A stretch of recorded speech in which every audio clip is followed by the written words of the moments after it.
Hi, good morning, everybody. Got something here that I'm sure a lot of y'all are probably familiar with. You probably seen it going around Facebook here recently. In the last week, I know it has been.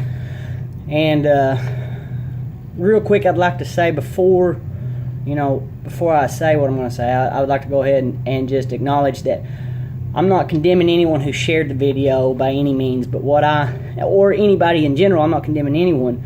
I just want to point out one issue with this video that I've seen a lot of people share, a lot of friends of mine shared, and it was a sad video, but there was a woman, a young woman in this video, and she was a waitress at a little restaurant. I'm sure it didn't seem like it was a mainstream restaurant or anything, and she apparently, from what it appears in the video, just from making speculation, which is pretty easy to do, it seems that she's either high on heroin or some sort of opiates, oxycontins or something, and she's trying to do her job, and she's at a table, and she's cleaning her table, and she's moving this and moving that, and she keeps falling asleep, and she's nodding off, and she can't stand up, and she's falling asleep standing up, and she's high. It appears she's high, and she's trying to do her job, and she's trying to function, and it's not working for her. And the way we get this video, and the way we all seen it, is that there is it sounds like two guys, maybe some guys sitting at a table beside her, and they're filming her, secretly filming her with their phone. And I don't know, I'm not saying they was getting a good laugh out of it as much as they were just amazed that somebody could be that high. But whatever the case may be, like I said, I'm not condemning anyone. But I seen this video, and I like a good, I don't know how to say it without sounding unchristian or politically incorrect, but it's good to see a funny video of someone doing something goofy every now and then. It just is. It's funny to me. Maybe it's a guilty pleasure, but or seeing a bully getting what he deserves, whatever the case may be. All these videos going around Facebook, but this one struck me as particularly sad because I've been that girl, and I've been in her shoes to where nothing else in life matters but that high. Nothing else in life matters to you as much as that does. Things matter, and you want to fix it, but you can't because of that. It's an addiction that gets a hold of you, and it steals your soul, and it robs your soul. And I've been addicted to a couple of different drugs, and that by far is the hardest one that I've ever had to deal with.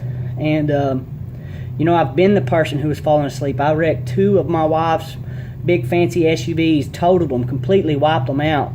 Bad wrecks, 3 months apart, and all because of Oxycontin. And the list goes on, and I could give my testimony, and it's kind of silly that I would go on as long as I did without coming to God. But I sat there and I watched her falling asleep, and I could just be in her shoes, and I could think about all the people that love me. And I see my wife. Me and my wife have been together 13 years this year, and what if she's got a husband that stuck beside her for all these years? People love her. She's got a mom or a dad or some kids even maybe, but she has people that love her.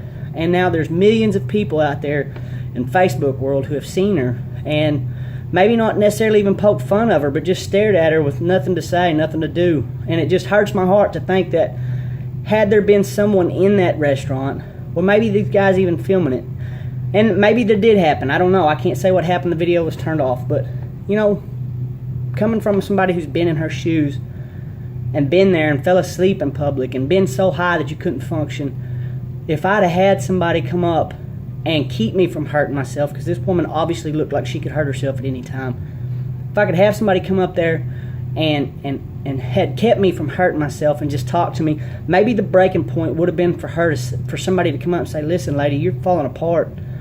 You're falling apart. I don't know if nobody's ever told you this, but Jesus loves you, and there's a way out. And there's no need in you to do this. There's no need in you to live life like this. And if somebody could have come up and told her that, and maybe they did, hopefully they did, maybe that could have been something that changed her life, instead of just a video that millions of people get to see and just make their judgments about her. And so it broke my heart, and I've got a verse I'm sure is familiar to everybody. We've probably even talked about it here, and it's from Paul. And the subtitle of chapter 2 is Have the Attitude of Christ. And the end of chapter 1 is Live as Citizens of Heaven. But the verse is chapter 2, verse 4, and it says, don't look out only for your own interest, but take an interest in others too. And so, if we haven't gone over this before, I would like to just go ahead and say, take an interest in other people's lives, not because you're being nosy or not because you know better than them, but just because you genuinely care. Live as citizens of heaven. Love other people. Look out for people. And I seen this video, and I wish somebody, could have helped this woman. And like I said, I'm not condemning anybody who shared the video. I watched it 3 or 4 times. I'm just saying the point of it is, maybe she needed somebody to tell her about Jesus, and maybe that was the day she needed him. And so, as you go through your week and as you go through this time, listen to the words of Paul in Philippians 2:4. Don't look out only for our own interest, but take an interest in others too. Look for people who need help, not just physically, spiritually, financially. Just look for them and love them and keep their interests at heart too. And live as Christ would live. And I don't think Jesus would have just let her hurt herself like that. But anyhow, keep loving each other, and I'll talk to y'all next week.